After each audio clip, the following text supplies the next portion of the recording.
This, my friends, is a Triumph Speed 400. The smallest displacement bike that Triumph now carries is this punchy little Roadster.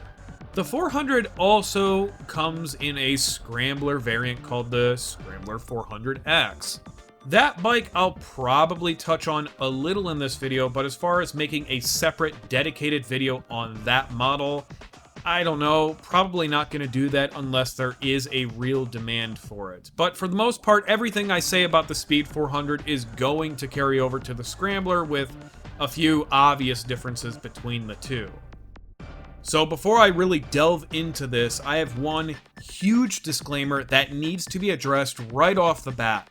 In the past, I had a partnership with a dealer out of Fort Wayne, Indiana called Works Power Sports. Well, that company ended up opening a new Triumph dealership closer to where I live. I was offered a job to work at this dealership, and I couldn't really say no. But the key thing about this is that just because I work at a Triumph dealership doesn't mean that this is a sponsored video or one that's riddled in bias and bullshit shilling of a product.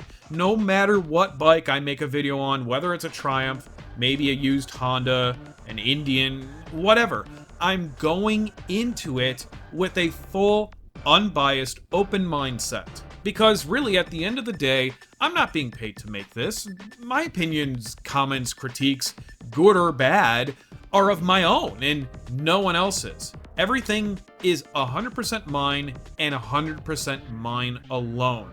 I just want to throw that out there. So with that said, let's take a look at the Speed 400 and go over the visual appearance of the bike. This demo unit I have here is in Caspian Blue. It also comes in Carnival Red and Phantom Black. I think other countries have different color options available. It is a pretty bike, classic looking motorcycle with modern tech. Triumph's all about modern classics clearly, and this one fits that bill as well. The paint is also very well done. The metallic finish in the black section is immediately noticeable, especially on a bright sunny day. The lines that translate from the blue to the silver and then black are smooth, nothing wonky about it. Very nice work here. The only thing I could point out that I'm not a big fan of is the giant white Triumph branding on the sides of the tank. I just think it's full-blown ugly compared to what they did with the Scrambler with an actual modern type of badge. Personal preference, and I guess kind of a nitpicky one. The instrument cluster, or dash as I'm going to call it, is simple and straightforward. Fits the bike completely fine. There's a large speedometer on the left with your tach, gas gauge, mileage, and various other information that pops up on the display on the right. The only complaint with this is no different than any other LCD display that I've ever used. When you're in a bright sunlight, sun is directly banging off the display, it just makes it hard to read things quickly. It's the same exact issue I have with the Yamaha Bolt. And granted, you and your buddy may have no issues with the LCD display, and I'm totally fine with that, but for whatever reason, my eyes just don't like it. The Speed 400 is a pretty tall bike for its size, 31.10 inches, but it weighs practically nothing. It's only, 375 pounds.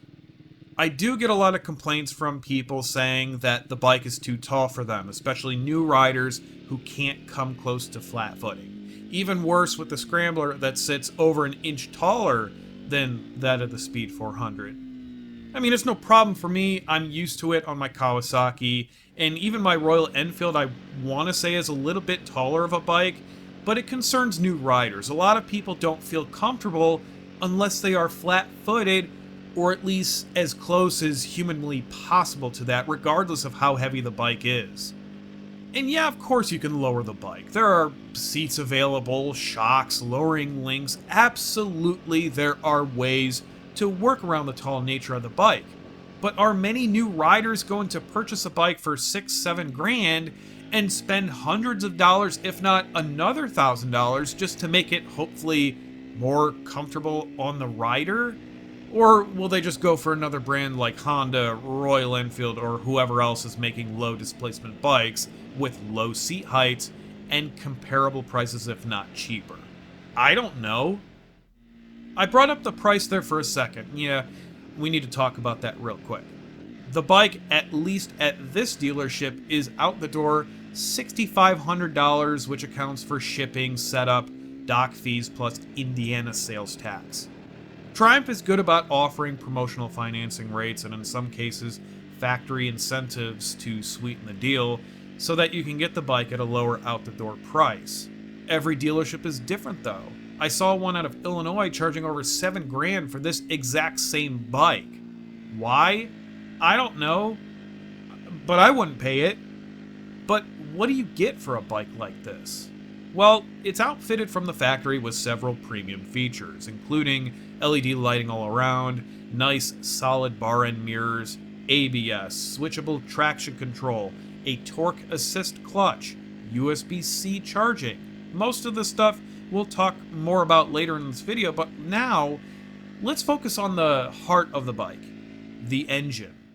In case you didn't know, these bikes are not exactly 100% British. The bike itself, including the engine, were designed in the UK, that much is for sure. However, these 400s are actually made in India by the company Bajaj Auto, who Triumph has partnered with to handle the production of these 400s under strict supervision of Triumph themselves.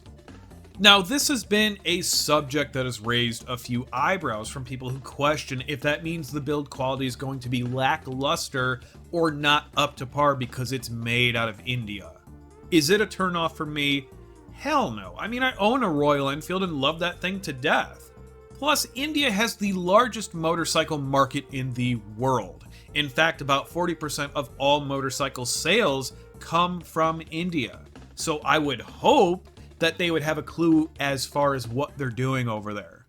But anyway, it's a 398cc engine, liquid cooled with only one cylinder, and it puts out about 39.5 horsepower with nearly 28 foot-pounds of torque, and it makes use of that power very well. I've taken this motorcycle on all types of typical Midwestern roads, countryside, back roads, city, whatever else. It is absolutely fantastic for 60 mile an hour and under travel, and still you have plenty of passing power. God forbid you need to whip around someone going 10 under the limit, which seems to happen significantly more in summer of all things. Highway is, yes, not what the bike would excel in, but I have found that highway travel is surprisingly easier than I would have ever expected out of a bike like this. 70, 80 plus mile an hour riding was more than fine. Hitting on-ramps, pushing the bike to speed is a piece of cake. Everything felt entirely safe going highway on this bike. I never felt like I was pushing it to its limits. I was even surprised that the bike still had enough passing power around 65 miles an hour. Yeah, you don't have the passing power as a larger bike with more cylinders, but if you're skilled enough and have even remotely decent awareness, highway travel isn't generally out of the question whatsoever. Triumph likes to push around that their motorcycles in general are torquey, and I would tend to agree with that even with these 400s. It's a zippy, quick little bastard. I'm totally happy with the power of the bike, and for a lover of all things small displacement, especially singles, this does more than I would have ever expected from such a small platform that's not utilizing a performance sport bike style engine like something like a R3 or Ninja 400 does. The only thing I really didn't enjoy is that the throttle response is not perfect by any means. I myself noticed choppiness and inconsistencies when applying throttle, and more annoying is the transition between no throttle at all to even just a slight amount. It is not smooth whatsoever. Let me give you guys a listen of the engine and the exhaust, both with it standing and while riding.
while I made comments about how highway travel is more than doable, there is one very important and key problem. So, when I was riding off a major highway heading towards Indiana, I was going maybe 75 miles an hour according to that speedometer.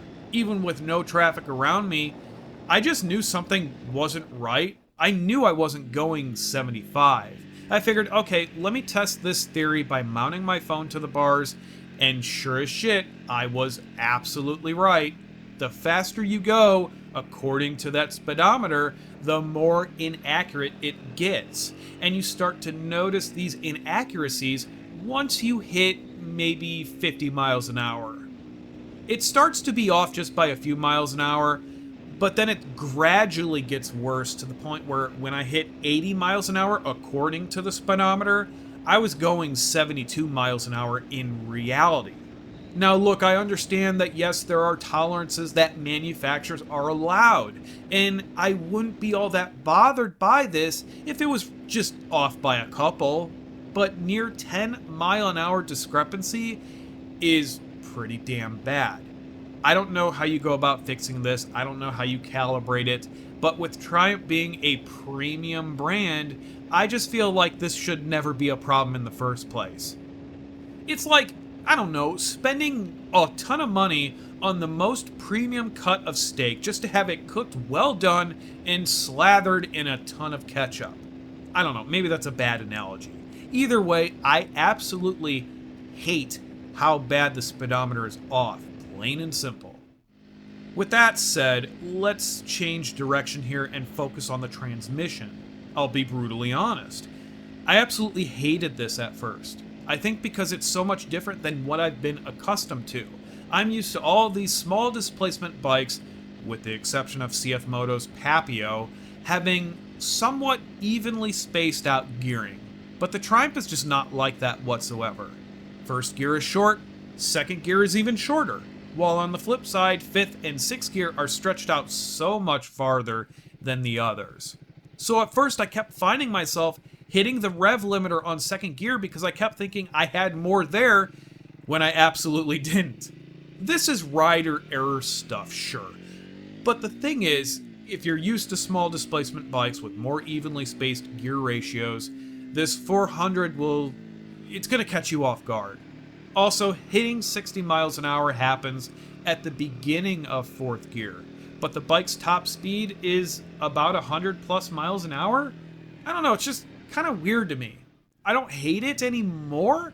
I just know that if I got on a bunch of other bikes and then came back to the Speed 400, it's probably going to catch me off guard again. Outside of that, however, the bike shifts brilliantly. It's a bit harsh within that first 150 or so miles of riding, but it's since smoothed out itself quite a good amount. I'm sure that the more I ride it, the more it breaks in, the smoother it would be. The clutch lever is not heavy, nor is it too light. The engagement point is practically foolproof to figure out. Some small displacement bikes, you have to give it a little bit of throttle before the bike wants to go. The Speed 400, you don't even need to do that. Laying off the clutch slowly, the bike pulls itself forward with no effort whatsoever, which is super helpful for new riders who maybe have a harder time figuring out the engagement point. I'm sure this is all due to Triumph's torque assist clutch, which also acts as a slipper and a clutch assist. I like it. Definitely beats the piss out of the slipper assist on my Kawasaki, that is 100% sure. So while I'm not exactly thrilled about the whole shift points thing, with the awkward gear ratios being spaced out the way they are, I absolutely love the torque assist clutch, and I really enjoy shifting on this bike as a whole. Have a bike be fast, look pretty, have all these amazing specs and stats on paper, that's all great and all, but if the bike handles like dog shit, then for me, it completely ruins it. The Speed 400, well, it's no joke, my absolute favorite thing about this motorcycle. The handling is twitchy, but it's stable, if that makes any sense. The handling of the bike responds to any movement you make, whether that's manipulating the handlebars or swinging your body around. The bike responds immediately and confidently. Throw it in the corner, no problem. Low speed turning, figure eights, piece of cake. Need to make a sudden movement. Whatever you need to do, the bike will do it. During high speeds, I was purposely going out of my way to make sudden twitchy movements or even shake the front end a little to see how the bike would respond. Immediately it corrected itself. Doesn't even try. It's planted to the road as if it's on rails. It is just simply fantastic and my favorite thing about the bike. The handling is just superb. The Speed 400 offers more of an upright body positioning. It has mid controls, typical style bars I would say, and my stance is slightly leaned forward on this bike, kinda similar to that of a Naked. This is a typical body position for me, so I found it completely comfortable. But for those of you who want a more upright position without even leaning in at all, kind of similar to that of, say, an adventure bike, the Scrambler is probably going to be more with what you're wanting. The Scrambler 400 also has mid controls, so they're set up a little bit different. The bars and the seat height are also taller. Technically, I think the Scrambler is a more comfortable bike overall, especially with the nicer pleated seat. But then I've heard people say the opposite, where they favor the comfort of the Speed 400, which just goes to show we're all different. Big fan of the simplistic hand control setup. Everything is easily accessible, ergonomic. The switches, the buttons are basic, easy to understand. Nothing here makes you wonder what it's used for. There's also no ride modes either, if that matters to you. Suspension. So there seems to be a lot of people either praising or downright hating the suspension on the Speed 400s. Some say it's too firm, others say it's far too soft. Some flat out hate the gold forks, others love it. So here's my take. The rear absolutely on the setting that arrives from the factory is horrible. It is way too bouncy. I took it on the highway once with the stock setting, and my ass end bounced around so much I thought I was going to throw up from motion sickness. But then after adjusting the preload a couple clicks, it was more than fine. The front end is also softer than I would have expected, especially for those of you who ride a bit more aggressively. I could see maybe after a couple years of owning this bike, possibly swapping out that rear shock for a Hagen, which would work for me totally fine. Öhlins does make a rear shock, but it's over $1,000, and unless you're taking this on a Scrambler model, actually taking it off-road, I think it's full-blown overkill. For me, at least with my daily riding uses. As for the whole gold fork comment, that's entirely personal preference. I don't really have an opinion either way about it, so I don't feel obligated to talk about it. Another aspect I don't have a whole lot to say about is the brakes. Why?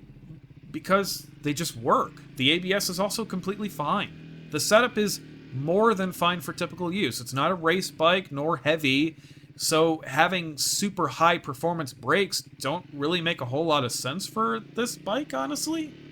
I will say a couple things though. The stock pads, while they are good, the longevity is complete shit. When they wear out, and they most likely will around 3,000 to 5,000 miles, get a better quality set, EBC pads, or if you can find ceramics, then do that. Don't buy a pair of Triumph brake pads unless you absolutely have to. All of that said, what do I ultimately think about the Speed 400? Quite frankly, I think this is a great motorcycle. Like all bikes, the Speed 400 has its flaws.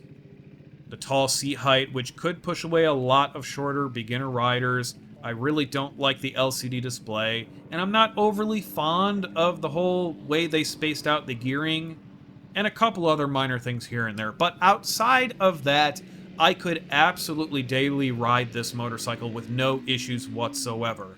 Anything I would ever need my use for a motorcycle like this would work out 100% completely perfectly fine. With limitations, of course. This is not a speed demon, despite speed being in the name of the bike. Highway is not the bike's strong suit.